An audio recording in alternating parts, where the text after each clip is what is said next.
je crois qu'il faut rappeler que c'est la date de janvier 1968, le comité central de janvier 1968, qui marque le commencement de ce qu'on a appelé le printemps de Prague, que ce printemps de Prague n'aura duré en gros que 8 mois, que très rapidement les soviétiques se sont inquiétés de la tournure que prenait la libéralisation dans tous les domaines économiques, de l'opinion, de la presse, etc., que assez rapidement, sous la pression de Moscou, des conversations se sont engagées entre les dirigeants tchèques et les dirigeants soviétiques, que dans un dernier sursaut, il y a eu ce soutien populaire sans précédent à Dubček et à son équipe, mais c'était déjà la fin. Pendant la nuit du 20 au 21 août 1968, les tanks russes entrent à Prague, et le lendemain, Jiří Pelikan, le lendemain 22 août 1968, se réunit dans une usine de la banlieue de Prague le 14e congrès extraordinaire du Parti communiste tchécoslovaque.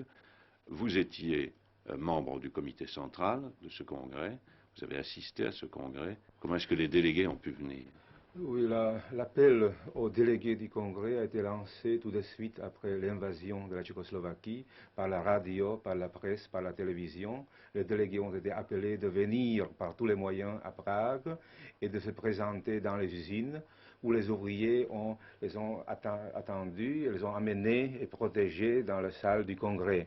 Et comme ça, il y avait entre 1500 délégués qui ont été élus avant pour ce congrès, 1300, c'est-à-dire plus que 2 tiers, sont venus pendant la nuit, pendant une journée, de se réunir à Prague. Alors le congrès était tout à fait démocratique et légal, exprimait le point de vue du Parti communiste tchécoslovaque. Vous semblez attribuer à la tenue de ce congrès un rôle essentiel dans l'entrée des soviétiques à Prague. Pourquoi? Oui, je crois que le Congrès, dont les travaux nous publions, devait consolider la direction d'Alexandre Dubček, devait élire le comité central du Parti communiste, devait approuver le projet du programme communiste, devait consolider ce processus qui est commencé en janvier 68 du socialisme au visage humain, et qui a montré que ce n'était pas une expérience naïve, comme certains disent, mais très bien préparée avec une conception précise qui était contraire à la conception du socialisme de la direction du Parti communiste soviétique. Est-ce que vous croyez aussi que c'était pour les Russes voir s'évanouir le dernier espoir de créer une scission dans le Parti communiste tchèque? Oui, sans doute, oui, parce que le comité central nouveau serait attaché aux idées du printemps de Prague et serait uni autour de Dubček. Nous avons regardé tout à l'heure ensemble les dernières dépêches venues de Tchécoslovaquie. Croyez-vous que ce qu'on appelle la normalisation va finir par donner des procès comme on en a connu? Oui, tous ces phénomènes dont vous parlez sont la conséquence de l'occupation de la Tchécoslovaquie et du fait que le peuple tchécoslovaque n'accepte pas la soi-disant normalisation. Et alors on veut l'imposer.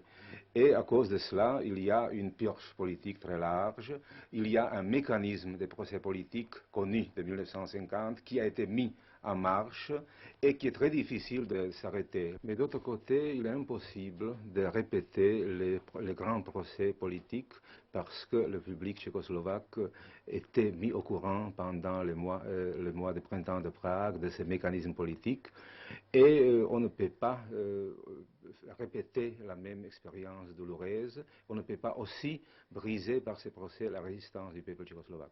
Est-ce que je peux vous poser une question, une dernière question? Est-ce que vous-même, Jiří Pelikan, vous vous sentez encore un communiste? Oui, je me sens, j'étais 30 années membre du Parti communiste. Récemment, j'étais expulsé contre le statut du parti, mais évidemment, je ne me sens pas lié avec les gens qui aujourd'hui dirigent le Parti communiste tchécoslovaque et qui ont trahi pas seulement les idées de printemps de Prague, mais aussi les idéaux du socialisme.